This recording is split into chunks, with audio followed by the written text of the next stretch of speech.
الحمد لله ذي العز والجود والكبرياء، والصلاة والسلام على سيد الرسل وخاتم الأنبياء،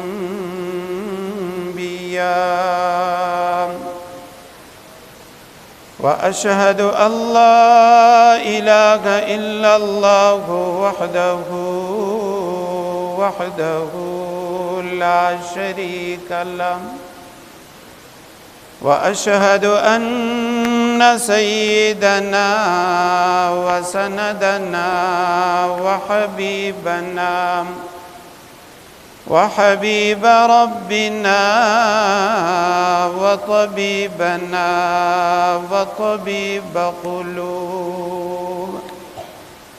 وطبيب قلوبنا محمدا عبده ورسوله. أما بعد، فأعوذ بالله من الشيطان الرجيم.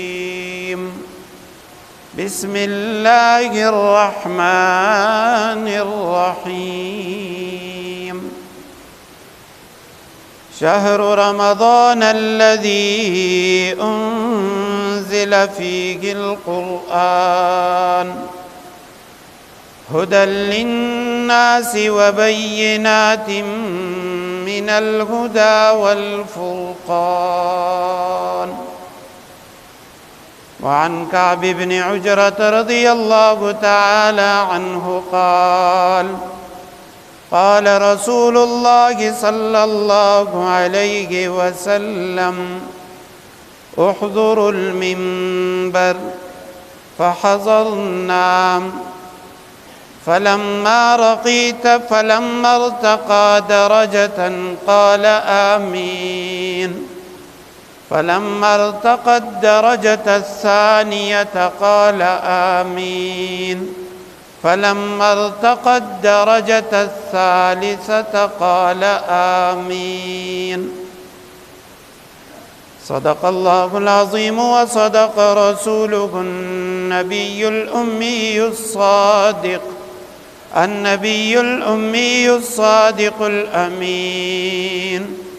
ونحن على ذلك لمن الشاهدين والشاكرين، والحمد لله رب العالمين.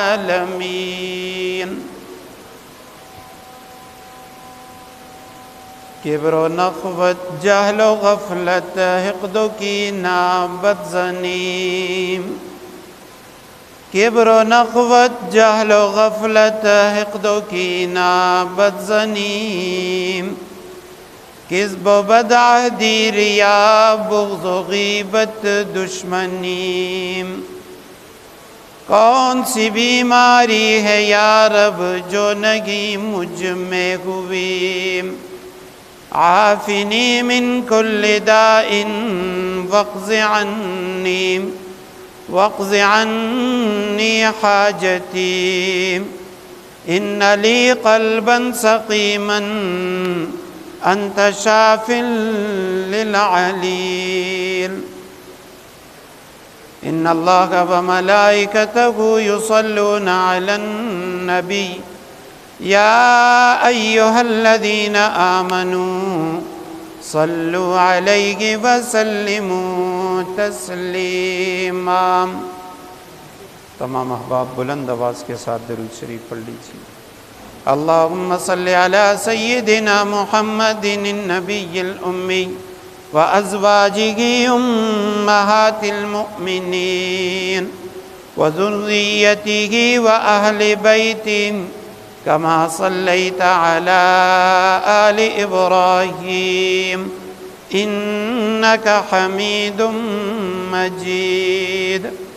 اللہم صلی علی محمد النبی الأمی وعلى آلہ وأصحابہ وبارک وسلم. حسن بھائی قاری سے بھی آواز کرے گا. انتہائی واجب الاحترام، قابل صد تکریم، قابل صد احترام میرے بھائیوں، دوستوں اور بزرگوں، رمضان المبارک کا دوسرا جمعہ ہے۔ گزشتہ جمعہ روزے کی فرضیت کے مقاصد کے حوالے سے ہم نے کچھ گفتگو کی تھی۔ آج کے جمعے میں رمضان المبارک کی اہمیت و فضیلت، رمضان المبارک کی برکات اور رمضان المبارک سے خدا نخواستہ محروم رہنے والا جو شخص ہے اس کے بارے میں نبی کریم صلی اللہ علیہ وسلم کا جو ارشاد ہے، اس حوالے سے گفتگو کریں گے۔ اللہ سبحانہ و تعالی ہم سب کو رمضان المبارک کی، روزے کی، تراویح کی، قرآن کریم پڑھنے سننے، قرآن کریم سے محبت کرنے کی برکات عطا فرمائے، آمین ثم آمین۔ علماء کرام نے لکھا رمضان، یہ لفظ رمز سے نکلا ہے۔ رمز، رمزہ یرمزو، عرب کہتے ہیں دوپہر کے اندر جب ریت گرم ہو جاتی ہے تو اس کے لیے عرب رمز کا لفظ استعمال کرتے ہیں کہ جب اس کے اوپر ہم پاؤں رکھتے ہیں، کوئی چیز رکھتے ہیں، وہ اس کی وجہ سے پاؤں جل جاتے ہیں، وہ پاؤں کو جلا دیتی ہے، ایسی تیز ریت، گرم ریت، اس کو عرب کہتے ہیں رمز۔ تو اسی سے رمضان المبارک کا مہینہ بھی ہے۔ رمضان کو رمضان اسی وجہ سے کہا جاتا ہے کہ رمضان یہ مومن کے گناہوں کو جلا دیتا ہے، ختم کر دیتا ہے۔ علماء کرام نے لکھا رمضان یہ پورے سال کا دل ہے، پورے سال کا محور اور مرکز ہے کہ جو شخص رمضان المبارک کے مہینے میں اللہ کی رضا حاصل کر لے، رمضان کے مہینے کو کما حقہ اللہ کی طاعت، اللہ کی عبادت کے اندر لگا دے، اللہ سبحانہ و تعالی اس کے پورے سال کی عبادات کو ایک نظم الاوقات عطا فرما دیتی۔ علماء کرام نے لکھا رمضان اور باقی مہینوں کی مناسبت، باقی مہینوں کی آپس میں نسبت وہی نسبت ہے جو سیدنا یوسف علیہ السلام کے اپنے بھائیوں کے ساتھ ہے۔ سال میں 12 مہینے ہوتے ہیں، حضرت یعقوب علیہ السلام کے بھی 12 بیٹے تھے۔ سال کے 12 مہینوں میں ایک مہینہ رمضان کا ہے، باقی 11 مہینے اس کے علاوہ ہیں۔ یعقوب علیہ السلام کے 12 بیٹوں میں سے ایک بیٹا یوسف علیہ السلام ہے اور باقی بیٹے اس کے علاوہ ہیں۔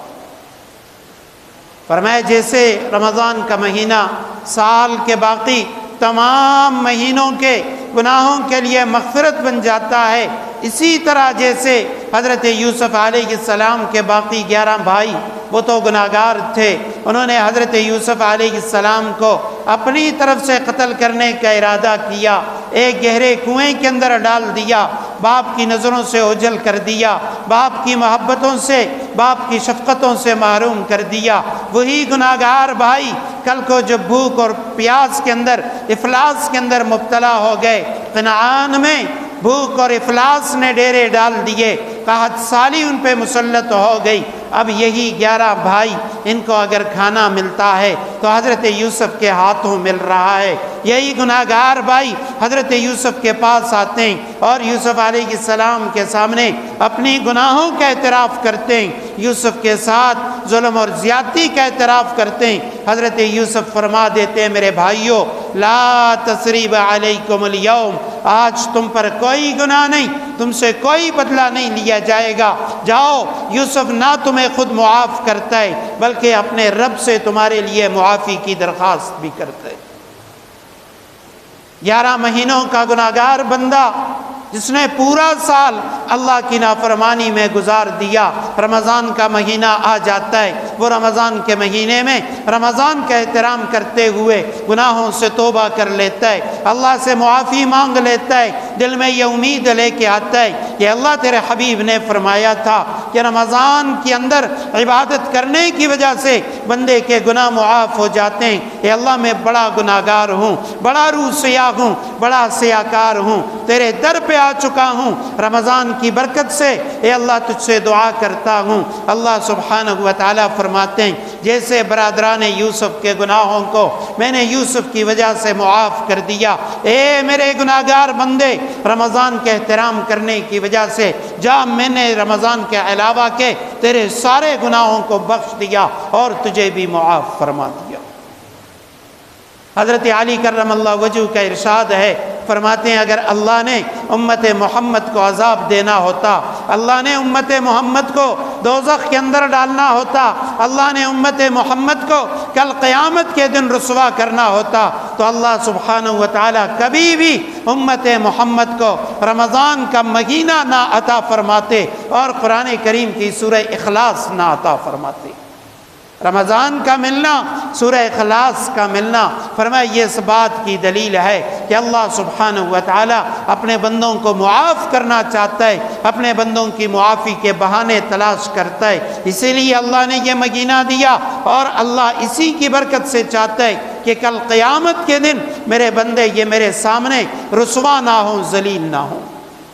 یہی وجہ ہے کہ جو شخص رمضان کے روزے اچھے طریقے سے رکھ لیتا ہے، رمضان کا احترام کر لیتا ہے، عید الفطر کا دن ہوتا ہے، عید کا اجتماع ہوتا ہے، وہاں اللہ سبحانہ و تعالیٰ کے حبیب صلی اللہ علیہ وسلم نے فرمایا، حدیث قدسی ہے، اللہ فرماتے ہیں اے میرے بندو، فَوَعِزَّتِي وَجَلَالِي وَعُلُوِّ مَكَانِي، اے میرے بندو مجھے اپنے عزت کی قسم، اپنے جلال کی قسم، اپنے بلند شان کی، بلند مقام کی قسم، تم نے رمضان کے روزے رکھ کے مجھے راضی کر دیا، آج عید کی اجتماع میں تم سب لوگ میرے پاس حاضر ہو، مجھے اپنے عزت و جلال کی قسم، اے میرے بندو میں نے تمہارے سارے گناہ بخش دیے، کھڑے ہو جاؤ اپنے عیدگاہ سے، مغفور بخشے بخشائے اپنے گھروں کی طرف چلے جاؤ۔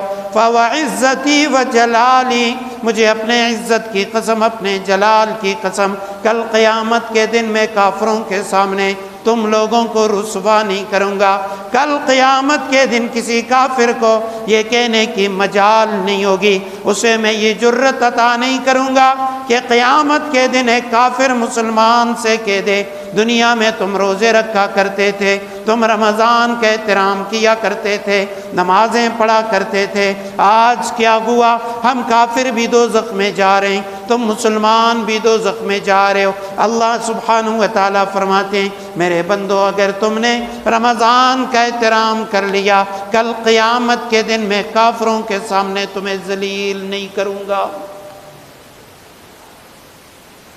ایک غزوہ ہے، غزوہ ختم ہو گیا، کفار کو شکست ہو گئی، صحابہ کرام نے کچھ لوگوں کو قیدی بنا لیا، اس میں کچھ مستورات بھی ہیں، کچھ خواتین بھی ہیں کافروں کی جن کو قیدی بنا لیا گیا ہے۔ نبی کریم صلی اللہ علیہ وسلم تشریف فرما ہیں، صحابہ کرام بھی دیکھ رہے ہیں، ان قیدی خواتین میں ایک خاتون ہے، وہ حیران و پریشان ہے، اضطراب کا شکار ہے، سراسیمگی کا شکار ہے، وہ بھاگ دوڑ کر رہی ہے اور اپنے بچے کو ڈھونڈ رہی ہے، اس کا دودھ پیتا بچہ وہ اس غزوے کے اندر اس سے گم ہو چکا تھا۔ جس بچے پہ اس کی نظر پڑتی ہے وہ فوراً بچے کو اٹھاتی ہے، چہرہ صاف کرتی ہے، اسے بوسے دیتی ہے، سینے سے لگاتی ہے، چہرے پہ نگاہ پڑتی ہے، یہ تو میرا بچہ نہیں، چھوڑ دیتی ہے، بھاگتی ہے دوسرے بچے کی طرف، تیسرے بچے کی طرف، چوتھے بچے کی طرف، یہاں تک کہ اسے اس کا بچہ مل گیا۔ اس نے بچے کے چہرے کو صاف کیا، اس کے منہ سے گرد و غبار کو ہٹایا، اسے بوسہ دیا اور پورے چہرے پہ بوسے لینے کے بعد اسے اپنے سینے سے چمٹا لیا، زار و قطار رو رہی ہے۔ نبی کریم صلی اللہ علیہ وسلم نے فرمایا اے میرے صحابہ کیا تم لوگ مجھے یہ بتا سکتے ہو کہ یہ خاتون اپنے اس بچے کو آگ میں ڈال سکتی ہے؟ یا رسول اللہ وہ خاتون جو اپنے بچے کی وجہ سے ایسی پریشان تھی، اپنے بچے کے لیے اس اضطراب کا شکار تھی، یہ کب اپنے بچے کو آگ کے اندر پھینک سکتی ہے؟ آپ صلی اللہ علیہ وسلم نے فرمایا واللہ مجھے اس اللہ کی قسم جس کے قبضے قدرت میں میری جان ہے، اللہ سبحانہ و تعالی اپنے بندوں پہ اس خاتون کی اپنی اولاد سے بھی زیادہ محبت فرماتے ہیں، زیادہ مہربان ہیں۔ اللہ کیسے اپنے بندوں کو جہنم کے اندر ڈال سکتے ہیں، اللہ کیسے ڈالے گا؟ وہ تو اس خاتون سے بھی زیادہ اپنے بندوں کے اوپر مہربان ہے۔ لیکن ہاں یہ بات ضرور ہے، قرآن کریم میں اللہ سبحانہ و تعالیٰ فرماتے ہیں ما یفعل اللہ بعذابکم ان شکرتم وآمنتم وکان اللہ شاکرا علیما۔ اے میرے بندو، میں تمہیں عذاب دے کر کیا کروں گا؟ تمہیں عذاب دے کے، سزا دے کے، تمہارے اوپر قبر کا عذاب، آخرت کا عذاب مسلط کر کے مجھے خوشی کوئی نہیں۔ لیکن ان شکرتم وآمنتم، اگر تم میرے نعمتوں کی قدردانی کرنے والے بن جاؤ، ایمان لانے والے بن جاؤ۔ اور اللہ سبحانہ و تعالیٰ تو بڑے قدردان ہیں، اللہ تو بندوں کی بڑی قدر فرماتے ہیں، لیکن کاش کہ بندے بھی اللہ سبحانہ و تعالیٰ کی نعمتوں کی قدردانی شروع کر دیں۔ نزہۃ المجالس ادب کی کتاب ہے جس میں آداب ہیں، ترغیب اور ترہیب کے واقعات، احادیث، قرآن کریم کی آیات موجود ہیں۔ اس میں ایک واقعہ لکھا ہوا ہے، ایک بہت بڑے اللہ کے نیک بندے ولی ہیں، کہتے ہیں میرے پڑوس میں ایک مجوسی رہتا تھا، کافر، آتش پرست، آگ کی پوجا پاٹ کرنے والا، وہ میرے پڑوس میں رہتا تھا۔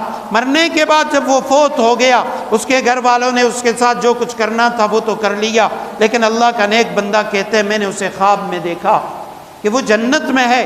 میں حیران کہ بھئی یہ مجوسی تھا، غیر مسلم تھا، یہ جنت میں کیا کر رہا ہے؟ میں نے خواب میں اس سے پوچھا کہ بھئی تم جنت میں کیسے چلے گئے؟ اس نے کہا میں جنت میں یوں گیا کہ ایک مرتبہ رمضان کا مہینہ تھا، مسلمانوں کے روزے تھے، اور میرے گھر میں میرے بیٹے نے اونچی آواز سے گانا بجانا وغیرہ یہ لگایا ہوا تھا۔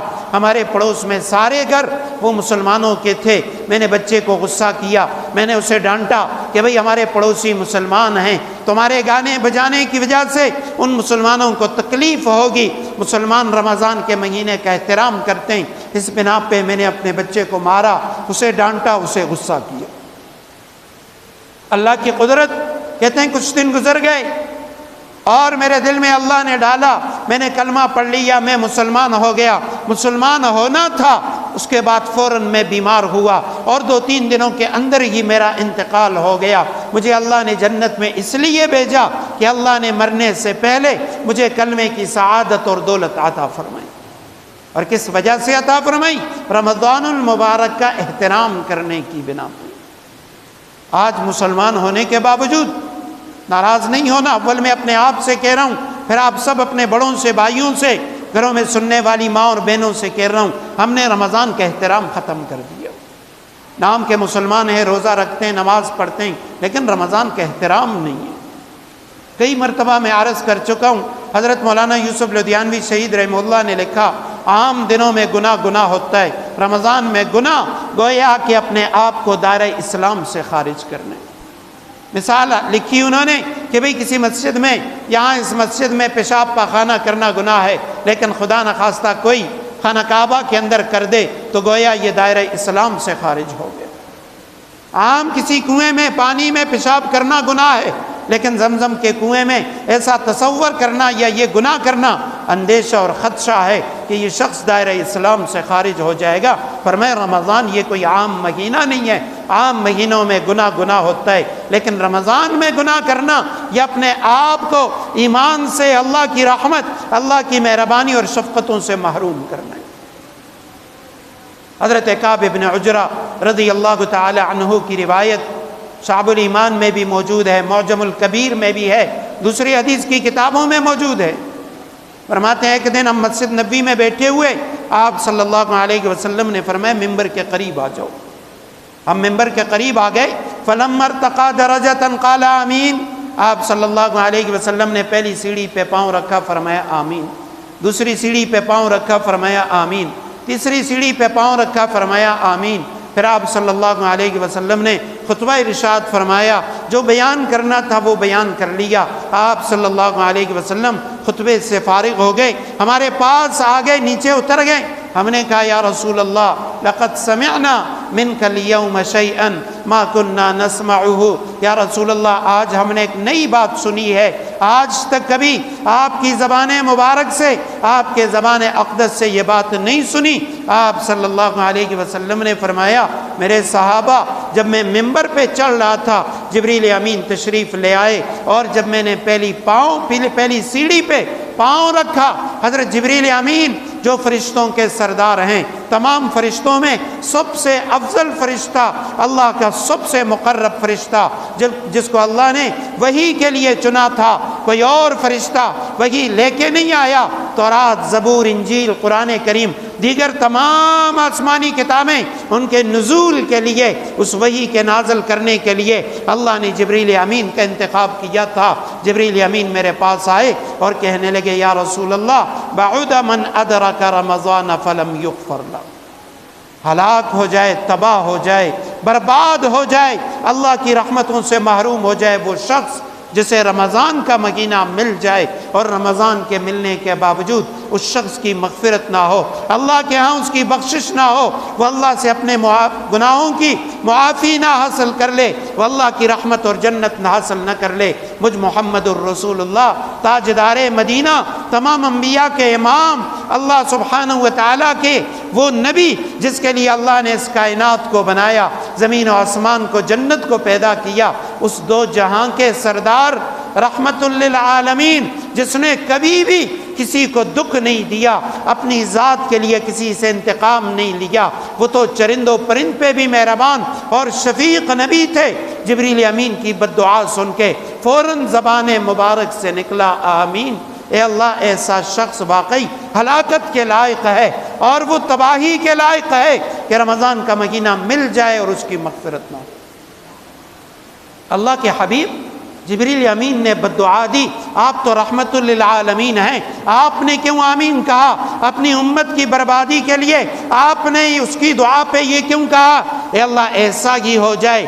اللہ کے حبیب صلی اللہ علیہ وسلم کے فرامین ہمیں بتا رہے ہیں وجہ یہ ہے کہ رمضان کے مہینے میں جس شخص کی مغفرت اور بخشش نہ ہو، واقعی وہ جہنم کا ایندھن بننے کے لائق ہے، وہ اللہ کی رحمتوں کے لائق نہیں ہے، کیونکہ یہ مہینہ اللہ نے دیا اس لیے تھا۔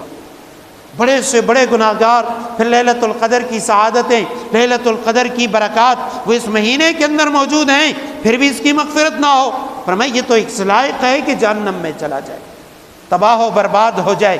یہی وجہ ہے، نہ صرف صحابہ کرام، ہمارے اپنے اکابر کو، آج کے دور کے بزرگوں کو ہم دیکھیں، حضرت رائے پوری رحمہ اللہ رمضان کا مہینہ آ جاتا، اپنے خادم سے کہتے جتنے خطوط آئیں سب کو ایک بکسے میں ڈال دیں، رمضان میں کوئی خط نہیں پڑھنا۔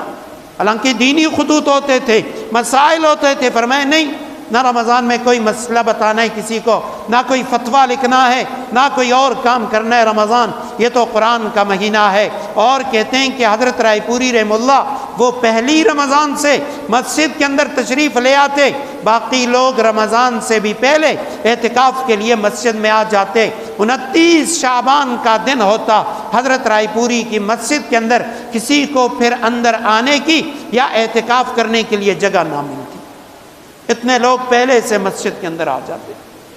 حضرت شیخ الہند رحمہ اللہ رمضان، امام اعظم حنیفہ رحمہ اللہ رمضان المبارک کے مہینے میں 63 قرآن کریم ختم کیا کرتے تھے، ایک دن کو ختم کرتے، ایک رات کو، اور 3 ختم وہ تراویح کے اندر کیا کرتے تھے۔ امام شافعی رحمہ اللہ 61 قرآن کریم ختم کیا کرتے تھے۔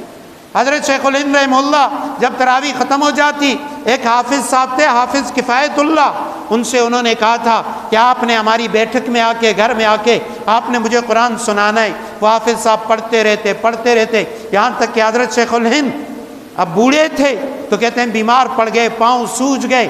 گھر کی خواتین نے اس حافظ صاحب سے کہا آج تراویح پڑھنے کے بعد آپ نوافل میں قرآن نہ سنائیں، بلکہ آپ حضرت شیخ الہند سے کہہ دیں کہ آج میری طبیعت ٹھیک نہیں ہے، اس لیے آج ہم نفل نہیں پڑھیں گے، نفل میں قرآن نہیں پڑھیں گے۔ تراویح ادا ہو گئی، حافظ صاحب آ گئے، حضرت شیخ الہند نے کہا تیاری کریں، انہوں نے کہا حضرت میری طبیعت ٹھیک نہیں ہے۔ حضرت شیخ الہند نے فرمایا اچھا آرام کرو۔ حافظ صاحب کہتے ہیں میں سو گیا، میری آنکھ لگی، اچانک مجھے محسوس ہوا کوئی شخص میرے پاؤں دبا رہا ہے، مجھے حیرت ہوئی یہ کون ہے، میں فوراً اٹھ کے بیٹھا، میں نے کہا شیخ الہند محمود الحسن دیوبندی وہ میرے پاؤں دبا رہے ہیں۔ میں فوراً اٹھا، میں نے کہا حضرت میں معافی چاہتا ہوں، مجھ سے گستاخی ہو گئی۔ حضرت شیخ الہند فرمانے لگے نہیں دنیا کے لیے تو میں شیخ الہند ہوں، لیکن تم حافظ قرآن ہو اور تم بیمار ہو، اس لیے میں اپنی سعادت سمجھتا ہوں کہ میں تمہارے پاؤں دباؤں، یہ کل قیامت کے دن میری نجات کا ذریعہ بنے۔ بعد من ادرک رمضان فلم یغفر له، ہلاک ہو جائے، تباہ ہو جائے، برباد ہو جائے وہ شخص جسے رمضان کا مہینہ مل جائے اور اس کے باوجود اس کی مغفرت نہ ہو۔ کن لوگوں کی مغفرت نہیں ہوتی؟ کون لوگ ہیں جو اللہ کی رحمت سے دور ہوتے ہیں؟ فرمایا ہر وہ شخص جو گناہ کبیرہ کا مرتکب ہے۔ ایک حدیث میں ہے کہ جو رمضان میں کسی کبیرہ گناہ کا ارتکاب کر لے، یا کوئی نشہ آور چیز، چرس، ہیروئن، آئس وغیرہ یہ چیزیں استعمال کر لے، یا کسی پہ بہتان لگائے، کسی کے اوپر گناہ کی تہمت لگا دے، ایسا شخص جو ہے فرمایا اللہ تعالیٰ اس گناہ کی وجہ سے اس کے 1 سالہ قبول شدہ عبادت کو ضائع فرما دیتی۔ دوسری حدیث میں فرمایا کہ وہ شخص جو جھوٹ بولے اس کا روزہ نہیں ہوتا، وہ شخص جو خیانت کرے، جو دھوکہ دے، گناہ کرے، اس کے روزے کی اللہ کو کوئی ضرورت نہیں ہے۔ اور اسی طرح فرمایا رب صائم لیس لہ من صیامہ الا الجوع، بہت سارے روزہ دار ایسے ہوتے ہیں سوائے بھوک اور پیاس کے انہیں کچھ بھی نہیں ملتا۔ وجہ کیا ہے؟ وجہ یہ ہے آج رمضان میں دیکھیں ہمارے گھروں کا ماحول، ہمارے بازاروں کا ماحول، ہماری بہنیں، ہماری بچیاں، ہماری مائیں، گھروں کی خواتین بازاروں میں اسی طرح رش لگی ہوئی، بے پردہ خواتین پھر رہی ہیں، مرد حضرات بھی پھر رہے ہیں، ان پہ نگاہ پڑتی ہے۔ اللہ کے حبیب نے فرمایا لعن اللہ الناظر والمنظور الیہ، فرمایا بے پردہ کسی بھی اجنبی خاتون کو دیکھنے والا اس پہ بھی اللہ کی لعنت برستی ہے، اور جس خاتون پہ کسی اجنبی کی نگاہ پڑتی ہے اس خاتون پہ بھی اللہ کی لعنت برستی ہے۔ رمضان کیوں نہ ہو، بے پردہ خواتین ان پہ بھی لعنت، جو دیکھنے والے ان پہ بھی لعنت۔ رمضان میں جھوٹ بولا جا رہا ہے، رمضان میں دھوکہ دیا جا رہا ہے، رمضان میں ملاوٹ اسی طرح ہو رہی ہے، ہمارے بازاروں میں اسی طرح گانے بجانے وغیرہ یہ سب کچھ ہو رہا ہے، اور ہم کہہ رہے ہیں جی رمضان ہے، رمضان کا احترام کہاں چلا گیا؟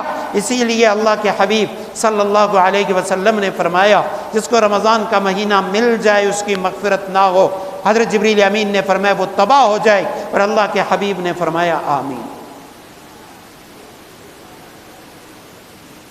دوسرے نمبر پہ حدیث مبارکہ، اس کی تشریح میں بہت ساری باتیں ہو سکتی ہیں لیکن وقت بڑا مختصر ہے۔ آپ صلی اللہ علیہ وسلم نے فرمایا میں نے دوسری سیڑھی پہ پاؤں رکھا، حضرت جبریل امین نے کہا بعد من ذکرت عنده فلم يصلی علیک، ہلاک ہو جائے، تباہ ہو جائے وہ شخص جس کے سامنے یا رسول اللہ آپ کا نام نامی اس میں گرامی آ جائے اور وہ درود نہ پڑے۔ آپ صلی اللہ علیہ وسلم نے فرمایا میں نے کہا آمین، کیونکہ جس کے آگے محسن کائنات، محسن امت، محسن انسانیت نبی کریم صلی اللہ علیہ وسلم کا نام آ جائے اور وہ درود نہ پڑے، فرمایا یہ بھی ہلاک ہو جائے۔ صحابی آئے یا رسول اللہ میں آپ پہ کتنا درود پڑھوں؟ فرمایا جتنا پڑھ سکتے ہو۔ یا رسول اللہ اپنی عبادات کا آدھا حصہ 1/4 درود کے لیے مختص کروں؟ فرمایا بڑھا دو تو زیادہ بہتر ہے۔ یا رسول اللہ 2/3 درود اور 1/3 اس کے علاوہ کم، فرمایا اور بھی بڑھا دو تو زیادہ بہتر ہے۔ یا رسول اللہ کیا ہر وقت درود ہی پڑھتا رہوں؟ آپ صلی اللہ علیہ وسلم نے فرمایا ہاں، اگر ہر وقت درود پڑھو گے تو اللہ سبحانہ و تعالیٰ تمہارے سارے مسائل حل فرما دے گا، دنیاوی ضروریات اخروی جو بھی ہیں سب اللہ حل فرما دے گا۔ ہر وقت اللہ پہ درود، اللہ کے حبیب صلی اللہ علیہ وسلم پہ درود پڑھا کرو۔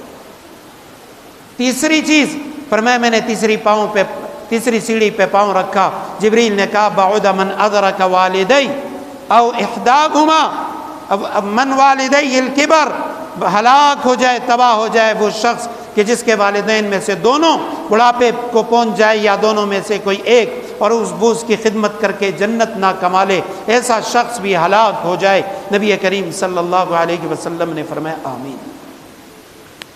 آج ہم دیکھ لیں تینوں چیزیں، درود شریف اگر کوئی پڑھے تو کہتے ہیں جی یہ شاید بریلوی ہے اس لیے درود پڑھ رہا ہے، نہیں بھائی، درود شریف یہ ہر مسلمان پہ لازم ہے، ہر وہ مسلمان جو کل قیامت کے دن نبی کریم کی شفاعت اور سفارش چاہتا ہے، اس کے لیے ضروری ہے کہ ہر وقت درود شریف کا ورد کرتا رہے۔ اور اسی طرح والدین کا احترام، والدین کا ادب، والدین کی خدمت، یہ ہر مسلمان پہ فرض ہے۔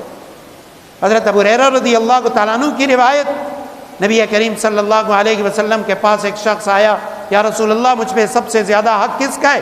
فرمایا تمہاری ماں کا، پھر تمہاری ماں کا، پھر تمہاری ماں کا، یا رسول اللہ اس کے بعد؟ فرمایا تمہارے باپ کا۔ یا رسول اللہ ایک اور حدیث میں میرے والدین میرے لیے کیا ہیں؟ فرمایا یا تو تیرے لیے جنت ہے یا تیرے لیے دوزخ ہے۔ اگر والدین کی خدمت کر لی تو جنت میں چلے گئے، والدین کو ناراض کر دیا تو یہی والدین کی ناراضگی تمہارے لیے جہنم کا باعث بنے گا۔ ایک اور حدیث میں فرمایا قل للبار اعمل ما شئت فلن تدخل النار ابدا۔ نبی کریم صلی اللہ علیہ وسلم نے فرمایا والدین کے فرما بردار سے کہہ دیجئے تو جو بھی عمل کرنا چاہتا ہے کر لے۔ آپ صلی اللہ علیہ وسلم کے کہنے کا مطلب یہ نہیں ہے کہ گناہ کا کام کر، مطلب یہ ہے کہ اگر تجھ سے زیادہ نیکیاں نہیں ہو سکتی تو نہ ہو، لیکن چونکہ تو والدین کا فرما بردار ہے فلن تدخل النار ابدا، کبھی بھی تو دوزخ کے اندر نہیں جائے گا۔ قل للعاق اعمل ما شئت، والدین کے نافرمان سے کہہ دو جتنے تہجد پڑھ سکتا ہے پڑھ لے، روزے رکھ سکتا ہے رکھ لے، جتنے تبلیغ کر سکتا ہے کر لے، جتنے بھی نئے کام کر سکتا ہے کر لے۔ فلن تدخل الجنت ابدا، تو کبھی بھی جنت کے اندر نہیں جا سکتا۔ والدین کا نافرمان ہے اس لیے تو جنت میں نہیں جا سکتا۔ ہاں سزا ملے گی، سزا کے بعد جب اللہ چاہیں گے تجھے دوزخ سے نکال دیں گے۔ سینکڑوں واقعات ہیں والدین کی اولاد کے ساتھ محبت کے، لیکن آج اولاد اس کو بھول جاتی ہے، اسے پتہ تک نہیں ہوتا کہ بھئی میری ماں نے جب بچپن میں مجھے پیٹ کے اندر رکھا، پھر کتنی تکلیفوں کے ساتھ اس نے مجھے پیدا کیا، پھر کتنے سالوں تک اپنے گود میں اس نے مجھے رکھا، اپنے بدن سے بدن کا حصہ اپنا دودھ وہ مجھے پلاتی رہی، پھر اس کے بعد کتنی مشقتوں سے اس ماں نے مجھے بڑا کیا۔ بڑے ہو کے بیٹا وہ بھول جاتا ہے کہ آیا ماں کا حق کیا ہے۔ سعودی عرب میں ایک واقعہ ہوا جس میں میرے اور آپ سب کے لیے عبرت ہے۔ پاکستانی کچھ نوجوان جو وہاں کام کیا کرتے تھے، فیملیاں بھی ان کی وہیں پہ رہتی تھیں، ایک اپارٹمنٹ کے اندر وہ رہا کرتے تھے، تو ان میں ایک پاکستانی نوجوان تھا جس کے چھوٹے چھوٹے 2 معصوم بچے تھے، تو انہیں خوف ہوتا کہ کہیں یہ بچے گھر سے باہر نہ نکل جائیں، گم ہو جائیں گے، تو وہ کیا کرتے جب بھی ڈیوٹی پہ جاتے گھر والی نے کہا باہر سے تالا لگا لیا کرو، وہ باہر سے تالا لگا کے چلا جاتا، روزانہ اس کی یہی روٹین۔ اللہ کی قدرت ایک دن جب یہ سارے کام پہ چلے گئے، دن کے اوقات میں اس اپارٹمنٹ کے اندر آگ لگ گئی اور سارے کی ساری وہاں وہ جتنے بھی گھر تھے فیملیاں رہتی تھیں وہ آگ پھیل گئی، باقی فیملیاں وہ تو نکل گئیں، لیکن اس خاتون کے گھر کو باہر سے تالا لگا ہوا، اس لیے بیچاری نے بہت کوشش کیا لیکن باہر نکلنے کا کوئی راستہ نہیں تھا۔ ان نوجوانوں کو فون ہوئے، وہ سارے پہنچ گئے، آ گئے، سب کو فکر اسی نوجوان کی فیملی کی ہے کہ اس کی جوان بیوی اور 2 معصوم بچے اس گھر کے اندر وہ بند ہیں۔ تو کہتے ہیں جب ہم وہاں پہنچ گئے آگ اتنی زیادہ تھی کہ اس کے بجھانے کی کوئی صورت نہیں تھی، آخر کار وہ سارے اپارٹمنٹ جل گئے، آگ پہ قابو پا لیا گیا، آگ بجھ گئی۔ اب سارے بھاگتے دوڑتے ہوئے اسی روم کی طرف، اسی گھر کی طرف چلے گئے۔ کہتے ہیں جب دروازہ چونکہ وہ ختم ہو چکا تھا، جل چکا تھا، تو کہتے ہیں جب اندر گئے دیکھا ایک کونے کے اندر اس خاتون نے جب دیکھا کہ بھئی بچنے کی کوئی امید نہیں، نہ میں بچ سکتی ہوں نہ میرے معصوم بچے، اس نے سوچا میں تو مر جاؤں جل جاؤں لیکن میرے معصوم بچے بچ جائیں۔ تو کہتے ہیں اس نے دونوں معصوم بچوں کو یوں اپنے نیچے کیے اور خود اوپر جھکی ہوئی تھی ایک کونے کے اندر۔ اللہ کی قدرت، وہ آگ اتنی تیز تھی، اتنی شدت والی تھی کہ اس نے اس خاتون کو بھی جلا دیا تھا، اس کے معصوم بچے بھی جل گئے تھے، لیکن خاتون کا ڈھانچہ وہ اسی طرح 2 معصوم بچوں کے اوپر جھکا ہوا تھا۔ یہ تو ماں کی محبت ہے۔ اولاد کیا کرتی ہے؟ راول پنڈی ہی کا واقعہ، ایک فوج کے بریگیڈیئر ہیں، اس نے ایک عالم دین جنہوں نے خود یہ واقعہ ان سے ہمیں سنا، جمعے کے مجمع میں انہوں نے بیان کیا کہ بریگیڈیئر صاحب اور اس کی گھر والی وہ میرے پاس آئے اور کہنے لگے کہ شاہ صاحب ہمیں کوئی تعویذ لکھ کے دیں، ہمارا بیٹا باغی ہو چکا ہے، ماں باپ کا نافرمان ہو چکا ہے۔ میں نے کہا کیا ہوا؟ کہتے ہیں ہمارا ایک ہی بچہ تھا۔ بعض لوگوں پہ یہ خط بھی سوار ہوتا ہے کہ بچے کم ہی اچھے یا بچے دو ہی اچھے، اب بڑے پوسٹ پہ ہے، بریگیڈیئر ہے، ایک ہی بچہ۔ کہتے ہیں اعلیٰ تعلیم دلوائی جرمنی سے، اور بعد میں جب اس نے اعلیٰ تعلیم حاصل کی وہیں پہ رہائش اختیار کی۔ یہاں پاکستان سے ہم نے اپنی فیملی میں، اپنی رشتہ داری میں ایک خاتون، ایک لڑکی، اس کا رشتہ مانگ لیا، انہوں نے بھی خوشی خوشی دے دیا کہ لڑکا جرمنی میں ہے۔ رشتہ ہو چکنے کے بعد لڑکی وہاں چلی گئی، کچھ ہی دنوں مہینوں کے بعد اس لڑکے نے لڑکی کو طلاق دے دی، واپس پاکستان بھیج دیا۔ مجھے تمہاری ضرورت نہیں ہے۔ عیاش نوجوان تھا، اب اللہ کی قدرت کہتے ہیں کہ کچھ وقت کے بعد وہ نشوں تماشوں پہ لگ گیا اور اسی طرح منشیات استعمال کرنے پہ لگ گیا۔ باپ کو کہتا مجھے پیسے بھیجو، پیسے بھیجو۔ باپ کہتے ہیں میں مجبور ہو گیا، میں نے پیسہ بھیجنا بند کر دیا۔ وہ واپس پاکستان آ گیا اور آنے کے بعد باپ سے کہنے لگا میرے تمام دوستوں کے پاس فلاں قسم کی گاڑی ہے، لہٰذا آپ مجھے وہ گاڑی لے کے دیں۔ باپ نے کہا میں نے کہا میرے پاس پیسے نہیں ہیں۔ کہا کچھ بھی کر لو، میں نے گاڑی لینی ہے۔ آخر اس نے زور زبردستی باپ سے کہا یہ جو مکان ہے کھوٹی ہے یہ بیچ دو، اس پہ ہم گاڑی لیں گے اور کرائے کے مکان میں رہیں گے۔ باپ نے کہا میں نے ساری عمر نوکری کی ہے اور اتنے پیسے جمع کر کے یہی پلاٹ لیا، یہ مکان لیا، اب تمہارے بوڑھے ماں باپ ہم کہاں کرائے کے مکانوں میں دھکے کھائیں گے؟ بیٹے نے کہا نہیں جو بھی ہے آپ نے یہ کرنا ہے۔ کہتے ہیں اس نے ماں کو مجبور کیا اور آخر کار ایک دن شاہ صاحب فرماتے ہیں وہ جو ماں میرے پاس آئی ہوئی تھی اس کے چہرے سے لے کے یہ پیٹ پر پورے بدن کے اوپر پٹیاں تھیں۔ میں نے کہا یہ کیا ہوا؟ کہتے ہیں فجر میں نے بیٹے کے لیے ناشتہ تیار کیا، گھر میں اور کوئی ہے نہیں، بوڑھی ماں، اس نے ناشتہ تیار کر کے بیٹے کے سامنے رکھا، چائے بھی رکھی، تو بیٹا کہنے لگا اپنے باپ کو راضی کیا ہے کہ نہیں؟ میرا ابا وہ مکان بیچ کے مجھے گاڑی لے رہا ہے کہ نہیں؟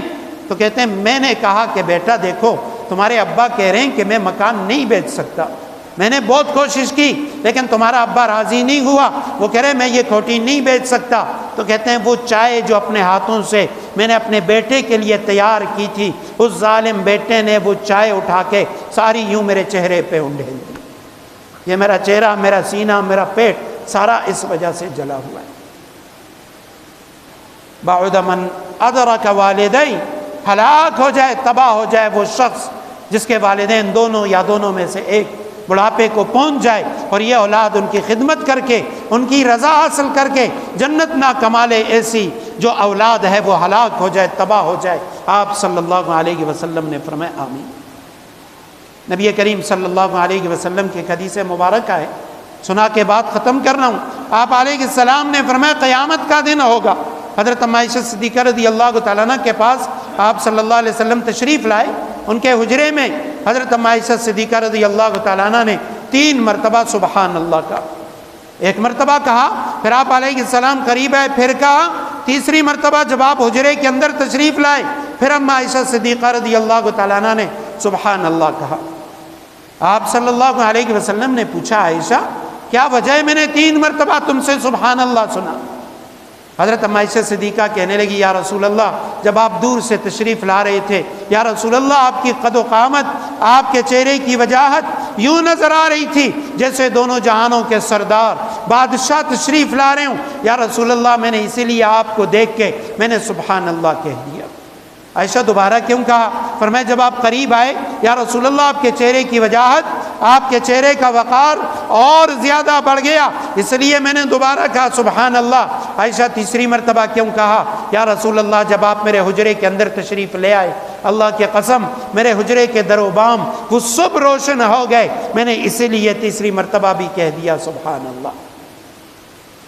آپ علیہ السلام نے فرمایا عائشہ دنیا میں اللہ نے سب سے زیادہ حسن و جمال حضرت یوسف علیہ السلام کو دیے، باقی جو حسن کے خزانے تھے وہ پوری دنیا کے انسانوں پہ تقسیم کیا، لیکن عائشہ ایک دن ہوگا قیامت کے دن وہ اللہ سبحانہ و تعالیٰ کی عدالت ہوگی، وہاں اللہ سبحانہ و تعالیٰ میرے ادنا سے ادنا امتی کو سیدنا یوسف علیہ السلام جتنا حسن و جمال عطا فرمائیں گے۔ عائشہ تمہیں پتہ ہے میرا حسن و جمال کتنا ہوگا؟ یا رسول اللہ آپ کا حسن و جمال کتنا ہوگا؟ فرمایا عائشہ اللہ سبحانہ و تعالیٰ کے پاس حسن و جمال کے جتنے خزانے، اللہ وہ سارے خزانے مجھ محمد الرسول اللہ صلی اللہ علیہ وسلم پہ لوٹا دے گا۔ اتنا حسن و جمال والا ہوں گا میں۔ اور علماء نے لکھا جنت کی دو نعمتیں سب سے عظیم تر نعمتیں ہوں گی، جس کے مقابلے میں یہ حور و غلمان، یہ باغات، یہ سب کچھ کھانے پینے وہ ہیچ ہوں گے۔ ایک نعمت وہ رسول اللہ صلی اللہ علیہ وسلم کا دیدار، اور دوسری نعمت وہ اللہ سبحانہ و تعالیٰ کا دیدار۔ یہ سب سے عظیم جنت کی نعمتیں ہوں گی جو جنتیوں کو ہوں گی۔ عائشہ تمہیں پتہ ہے جب اللہ مجھ پہ یہ سارے اپنے حسن کے خزانے لٹا دے گا، لوگ آئیں گے میری زیارت کے لیے، ترسیں گے، تڑپیں گے، لیکن میری امت کے 3 بدبخت ایسے ہوں گے جنہیں قیامت کے دن مجھ محمد الرسول اللہ کا دیدار نصیب نہیں ہوگا۔ حضرت ام عائشہ صدیقہ رضی اللہ تعالیٰ عنہ فرماتی ہیں میں نے سنا میرے پاؤں کے نیچے سے زمین نکل گئی، یا رسول اللہ آپ کی امت کا یہ کون بدبخت ہوگا جس کو قیامت کے دن آپ کا دیدار نصیب نہیں ہوگا؟ اس کی نجات کیسے ہوگی؟ یا رسول اللہ وہ دوزخ سے کیسے بچے گا؟ وہ پل صراط پر سے کیسے گزرے گا؟ میں نے فوراً سوال کیا یا رسول اللہ مجھے جلدی بتائیے یہ 3 بدبخت کون ہوں گے؟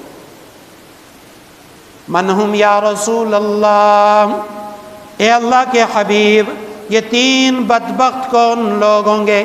آپ علیہ السلام نے فرمایا ثلاثۃ لم یرانی یوم القیامہ، 3 بدبخت جو قیامت کے دن مجھ محمد الرسول اللہ کا دیدار نہیں کر سکیں گے۔ ان میں سے پہلا شخص عاق لوالدیہ، والدین کا نافرمان، والدین کی نافرمانی کرنے والا، جس سے والدین ناراض ہو کے دنیا سے رخصت ہو گئے، اس بدبخت کو قیامت کے دن میرا دیدار نصیب نہیں ہوگا۔ وَتَارِكُ سُنَّتِي، اے عائشہ میری سنت کو حقیر سمجھنے والا، میری سنت کی توہین کرنے والا، سنت کو چھوڑ دینے والا۔